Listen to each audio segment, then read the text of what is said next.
E desde já também que eu quero agradecer um momento tão especial, né, pelos irmãos estar aqui. Hoje representa então a confraternização, um pão que já a mesa se encontra, que está sendo partido por cada um de nós em comunhão, né? Em nome de Jesus Cristo. E vamos meditar numa mensagem, numa palavra. Eu gostaria que você abrisse sua Bíblia, Salmo 127. Salmo 127.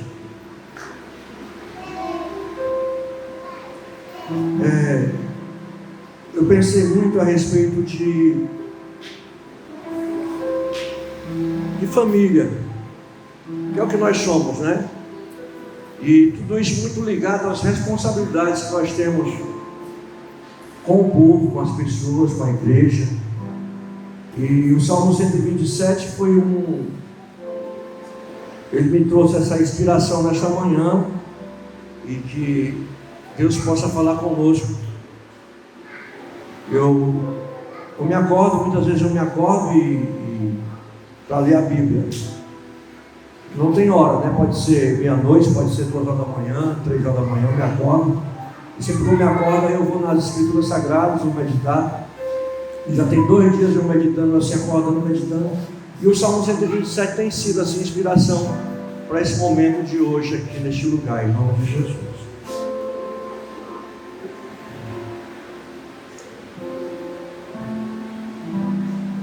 Você já encontrou o Salmo 127?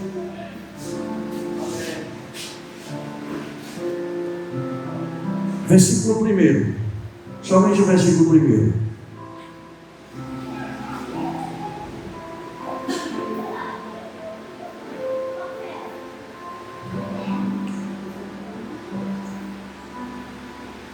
Nesta Bíblia diz assim: a não ser que o Eterno edifique a casa, trabalham em vão os que desejam construí-la. Se o Senhor não proteger a cidade, inútil será a sentinela montar guarda.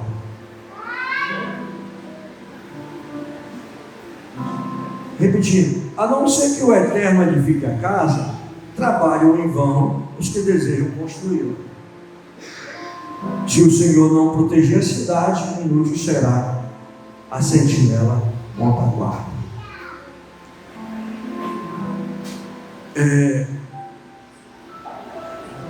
Uma expressão, um versículo como esse, trata-se da palavra de Deus. Trata-se de o próprio Deus falar a cada um de nós: se não for Ele que edifique uma casa, em vão está trabalhando aqueles que estão procurando edificar. Se não for Ele que nos livrar, que nos guardar, que proteger uma cidade, em vão o sentinela vigia. E um versículo como esse, ele nos faz compreender, entender que necessário é a gente ter o Senhor à frente da nossa casa, do nosso lar, nossa família.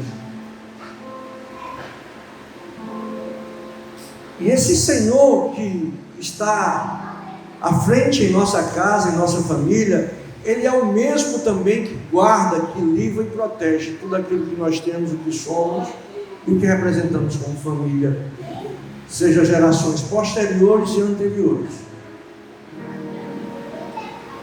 E aí nós entendemos então que as nossas vidas, tudo que possuímos, tudo que temos, nossa casa, nossa família, tudo deve estar, né, nas mãos do Senhor, aos cuidados do Senhor. Como que isso acontece? Como é que isso vai acontecer? A primeira coisa que nós temos que entender é que a minha força, a tua força, a nossa força não será ela que nos dará a vitória. Que as realizações em Deus, elas não acontecem pela minha força, pela minha determinação, mas pela vontade do Senhor. Então, todo esforço que a gente fizer sem o Senhor, de nada vale. Não adianta as minhas mãos estarem cheias de calo, suado, trabalhando dia e noite, procurando construir, edificar, fortalecer, arrumar, construir, criar projetos e planos, se o Senhor não estiver no negócio. Então Deus tem que estar à frente. E quando nós pensamos em Deus à frente de tudo, nós entendemos que trata-se então da sua palavra, a palavra dele. A irmã estava falando aqui de Pedro, estava falando de Pedro, e agora eu me lembro de Pedro. Pedro estava com seus amigos e discípulos de Jesus em alto mar, pescando de madrugada. Passaram a madrugada trabalhando, lutando, pelejando para pescar. É o sustento, é o comércio, é a provisão de todos aqueles pescadores para suas famílias, para si e trazendo a uma cidade, a uma aldeia, um movimento econômico. E diz a Bíblia Sagrada que eles de madrugadas estavam em alto mar, pelejando, tentando pescar, e o Senhor chega e eles nada tinham apanhando, e o Senhor fala com eles: Senhor, nós estamos aqui trabalhando e nada. Aí Jesus manda Pedro lançar as redes. Esse Pedro, a irmã falou assim, de autoconfiante, determinado, que conhecia Jesus. Na vida dele se cumpre neste momento essa passagem. Em vão trabalhava Pedro junto com os pescadores em alto mar, mas na hora determinada por Deus, Cristo Jesus, na vida de Pedro, diz assim: lança, Pedro, a rede. O que Pedro diz? Sob a tua palavra, Senhor, eu vou lançar a rede. E a Bíblia diz, amados irmãos, quando Pedro lançou a rede no mar, era tanto peixe, que os homens que lá estavam, irmão, tiveram muito trabalho para arrastar a rede lotada de peixe. Então, em outras palavras, é a palavra do Senhor em nossas vidas, é a confiança, a obediência, a atenção a qual nós temos na palavra do Senhor. Então, a Bíblia diz, amados irmãos, que a palavra de Deus, lá em 2 Timóteo capítulo 3, versículo 17 e 18, se eu não me engano, que toda palavra inspirada por Deus, ela é proveitosa para instruir, para corrigir, para disciplinar, para trazer um homem uma boa condição de viver na face da terra, instruindo o homem para todas as boas obras. A palavra de Deus. Então, de que forma que o Senhor vai estar à frente? E se nós temos verdadeiramente trabalhado em vão, será que não é exatamente esse mistério de o Senhor estar à frente? A Bíblia diz que nós temos que nos esforçar, termos bom ânimo, mas o Senhor nos ajuda. Ele estando na frente e a gente se esforçando, mas que nós estejamos conforme a sua palavra. Você já viu em Apocalipse capítulo 22, do versículo 17 e 18, que diz que aquele que tirar ou aquele que acrescentar qualquer palavra a este livro, se eu acrescentar, por exemplo, se eu disser para você algo que Deus não está falando, Deus acrescentará na minha vida os flagelos também contidos neste livro. Se eu tirar qualquer palavra deste livro, se eu esconder, se eu negar, se eu tirar, eu também, a parte que eu tenho na vida em Cristo Jesus será tirada da minha vida em Cristo Jesus. Então, nós entendemos que a palavra nós não podemos nem acrescentar e nem tirar. Eu não posso acrescentar uma palavra na sua vida a qual Deus não falou para você, como eu também não posso tirar da sua vida uma palavra a qual o Senhor acrescentou, ou o Senhor colocou na tua vida. Então, se Ele diz que em vão você está trabalhando, é porque Ele está dizendo que não dá para você viver sem essa palavra. Você tem que viver esta palavra. Diz assim: você quer viver, você quer ser acrescentado, você quer crescer, você quer prosperar, então viva de acordo com a minha vontade, viva de acordo com a minha palavra. Então, a nossa casa, as responsabilidades que nós temos com aqueles que estão próximos de nós. Então, eu não posso negar a palavra de Deus ao meu filho, aos meus filhos, à minha família. A minha casa não pode viver sem o conhecimento do nosso Deus, sem a palavra, sem o conhecimento da palavra do meu Deus. Por quê? Porque a casa estará sendo edificada em vão, porque a casa estará sendo comprometida na sua edificação, porque o Senhor, Ele precisa edificar a nossa casa, é Ele que tem que estar edificando a nossa casa, com a sua palavra. Não é a Bíblia que diz que quando vem os ventos e as chuvas que correm e bate com ímpeto contra a casa que não tem o conhecimento da palavra do Senhor, que é comparado ao homem que não guarda a palavra, o vento bate, as águas batem, a casa cai, grande é a ruína daquela casa. Mas o homem que guarda, que pratica, que vive, né, e que escuta a palavra do Senhor e pratica, a Bíblia diz que o vento e a chuva bate contra aquela casa com força também, e aquela casa suporta. Por quê? Porque ela está fundamentada na rocha. O que significa a rocha? Significa a palavra do Senhor. Então, as nossas casas, elas precisam estar sendo edificadas, né, pelo nosso Deus. Precisamos dar esse espaço para Deus. Com relação às mentiras e às verdades, vocês já viram aquela parábola do rico e de Lázaro? Né, que Lázaro comia as migalhas na porta da casa do rico. O rico esbanjava a riqueza, possuía, tinha, comia de tudo o melhor. E Lázaro era um pobre. A Bíblia diz que aquele Lázaro, até as suas chagas eram lambidas pelos cães. E na sua vontade de se alimentar, ele se alimentava das migalhas que caía, né, ou que via, que sobejava daquele rico. Mas a Bíblia diz que chega um momento para os dois, o momento é o fim.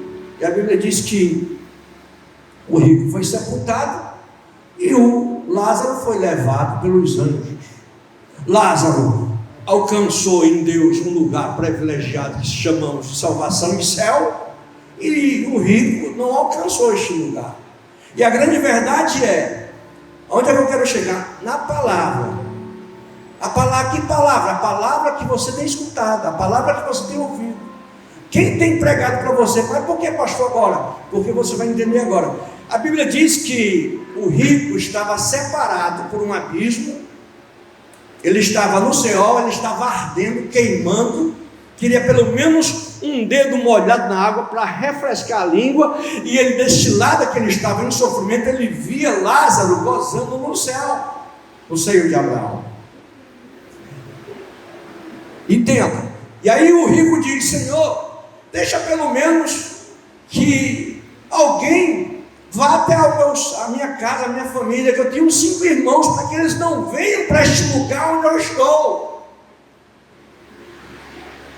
O rico não queria que os seus irmãos, que a sua família fosse para um lugar onde ele estava, para um lugar ao céu, sofrimento eterno. E Jesus disse para ele: deixa que a tua família, ou deixa que os teus irmãos, ou deixa que a tua casa, eles têm os profetas. Eles têm Moisés, tiveram Moisés, tem os profetas, tem, em outras palavras, aqueles que pregam a verdade para eles. Então, ele queria até que alguém ressuscitasse para levar uma mensagem para os irmãos, para que os irmãos não viessem se perder no fogo. Mas o Senhor fala para eles: deixa que eles lá tenham os profetas, deixa que eles lá tenham os pregadores. Então, a responsabilidade daquele que prega e daquele que ouve a palavra. O que é que você quer? Né? Você quer a sua casa edificada? Você tem escutado a palavra. Você quer sua família edificada? Você tem ouvido a sua palavra. Ou você compreende ou não está compreendendo a situação de um homem rico, onde ele se encontrava num lugar, né, que queimava, que ardia. Então, deixa o Senhor edificar a tua casa. Deixa o Senhor edificar, fortalecer a tua família a cada dia que eles venham ter o conhecimento de Deus em Cristo Jesus. Certo? Eu agradeço a Deus eu tenho 20 anos aqui no ministério, só que são 20 anos no ministério. Eu agradeço a Deus por cada vida a qual eu tenho tido a responsabilidade de pronunciar, de pregar e de falar do amor de Deus. Agora, infelizmente, nós não podemos, amados irmãos, a Bíblia diz que não é por força nem por violência. Eu não posso forçar você a ir para o céu. Eu não posso te obrigar a ouvir a palavra. Eu não posso te obrigar a orar, a meditar, a buscar o Senhor. Eu não posso. A Bíblia diz que os verdadeiros adoradores adoram o Senhor em espírito e em verdade. Então, buscar-me-eis e me achareis quando me buscardes de todo o vosso coração. Precisamos buscar o Senhor. Todos nós precisamos buscar o Senhor. Para quê? Para que Ele venha se compadecer de nós, ter a misericórdia de cada um de nós e as nossas casas sejam edificadas, né, por Ele, em nome de Jesus. Então fica aqui nesse final de ano, nessa confraternização, esta mensagem, essa palavra ao seu coração, que a sua casa, que a sua vida, que a sua família esteja aos cuidados de Deus e que Ele venha fortalecer e edificar toda a sua casa em nome de Jesus. Amém, igreja? E uma linda salva de palmas. Nós vamos fazer então uma oração e em seguida, né, a partilhar ou participar deste pão, neste lugar em comunhão. Vamos ficar de pé em nome de Jesus.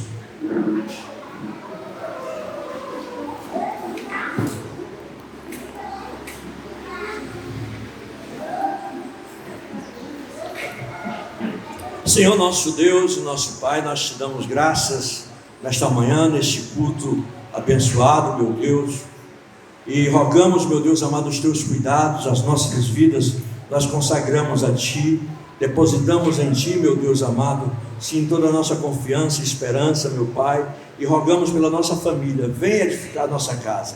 Pai, neste momento em comunhão que aqui nos encontramos, Pai, te apresentamos este pão posto sobre esta mesa e te pedimos, meu Deus, abençoa, Pai, em nome do Senhor Jesus Cristo. Que aquele que venha participar dessa mesa, meu Senhor da glória, em alegria, meu Deus amado, no Espírito, meu Deus amado, juntamente conosco, venha participar. E tudo seja para a tua honra e tua glória. Toma a tua igreja, toma cada vida, cada família que aqui está, Pai, em nome do Senhor Jesus Cristo, abençoando dos mais altos céus. E toda a igreja diz: amém. Bate palmas ao Senhor. As bênçãos, né? Já vai. As bênçãos, glória. O amor de Deus, a paz e a graça do Senhor Jesus Cristo, as comunhões e as consolações do Santo Espírito de Deus, seja com cada um de vós, seja com toda a igreja de Cristo Jesus, espalhada por toda a face da terra. A igreja diz: amém.